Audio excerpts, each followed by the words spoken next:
Video चाहिँ के बनाउनु आँटेको छु भनेदेखिलाई चाहिँ आज हामी के गर्छौँ भनेर देखाउनु आँटेको छु। अनि यहाँ चाहिँ हो भाउजूको घर, यो चाहिँ हो। अनि भाउजूले चाहिँ धेरै मेहनत गरिकन फुलहरू फुलाएको छ, म तपाईँहरूलाई देखाउँदैछु। अनि यो चाहिँ हो स्विटी, यसले चाहिँ मेरो घरमा कुखुराले फुलेको अन्डाहरू चाहिँ यसले तहेस नहेस गरिदिन्छ, जहिले पनि यसले खाइदिन्छ। यसले चिप्ले घस्दैछ। अन्त यहाँनिर चाहिँ सबै भाउजूले रोपेको फुल सयपत्री। अनि यहाँ छ गदावरी, यो चाहिँ डबली रहेछ, यो राम्रो फुलिरहेको छ, यो छ। अनि यहाँनिर चाहिँ पमहरू रहेछ। अनि यहाँ अर्किडहरू टुसा हानिरहेको छ, सुट गरिरहेको छ। अनि आजको वेदर एकदमै राम्रो छ। अनि यहाँ माथि चाहिँ देख्दै गर्दा चाहिँ मेरो घर हो। अनि आज चाहिँ हामी के गर्छौँ भनेर चाहिँ भिडियो बनाउँदैछु। So stay tune. हामी घर आइपुगिसकेँ। अन्त हामी यहाँ कहाँ जाँदैछौँ भन्ने कुरा अहिले देखाउँछु। अन्त यहाँनिर चाहिँ कति 11 तारिक है, 11-12 तारिक ठुलो पानी परेको थियो। त्यो टाइममा चाहिँ यहाँ माथिदेखि चाहिँ सोरेर चाहिँ झरेको थियो पहिरो।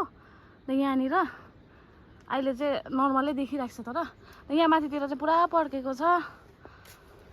अन्त चाहिँ मैले पनि फुल चाहिँ रोप्नु चाहिँ रोपेको थिएँ कि, तर त्यस्तो चाहिँ भएको छैन। मेरो त खै फुल्दैन त। अन्त यहाँ अर्किडहरूले चाहिँ सुट गरिरहेको छ। मान्छे बस्छ तल होइन। अन्त के भन्छ, बारी चाहिँ छ माथि, अझै धेरै हिँड्नुपर्छ यहाँदेखि। अन्त यहाँनिर चाहिँ पहिरो चाहिँ कत्रो झरेको छ। माथिदेखि यहाँ माथितिर पनि घर छ, यहाँ पहिरो है यसरी गएको छ, पुरा पहिरोहरू गएको छ। यहाँ पनि बिचरा घर बनाउँदै थियो। अब यहाँ यसरी पहिरो झरेको गर्छ, कति डर हुन्छ। थ्याङ्क्स टु गड है, हाम्रोतिर पहिरो चाहिँ गयो र मान्छेलाई चाहिँ केही भएन। त्यही नै ठुलो कुरा हो नि त। देमा नि हाम्रो देवाहरूको घर है, यहीँ घरकै अगाडिदेखि नै पहिरो झरेको छ यसरी, यहाँ रोड लाइन। अन्त यहाँ हिउँदो पहिरो झरेको, यहीँ घर रोनीहरूको कत्रो, यो चाहिँ ढुङ्गा छ कि, यत्रो ठुलो ढुङ्गा के भन्नु। अब उँधो सोरेर यहाँ तलनिर गाई पनि पुरेको थियो, झन् गाईलाई चाहिँ केही पनि भएन। त्यहाँ भित्र उयसमा पसेछ र सेफ्टी ट्याङ्कीमा पसेको थियो अरे त गाई त कि, झन् गाई चाहिँ केही पनि भएन। यस्तो भएको छ हाम्रोतिर चाहिँ। हरेस लाग्दो दुःख लाग्दो बनाएको छ।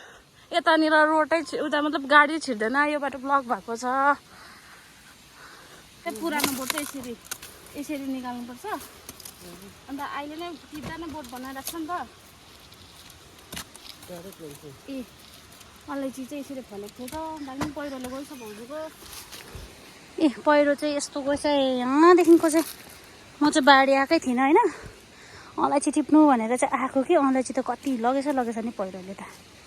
म त छक्कै परेँ, यत्रो पहिरो गएको छ भन्ने थाहा पनि थिएन मलाई। यो चाहिँ मेरो साथी हो स्विटी। हाई स्विटी, हात देऊ छिटो, हात देऊ। हामी टिपिसक्यो, अब गएको। मैले निङ्ग्रे पाएँ यति।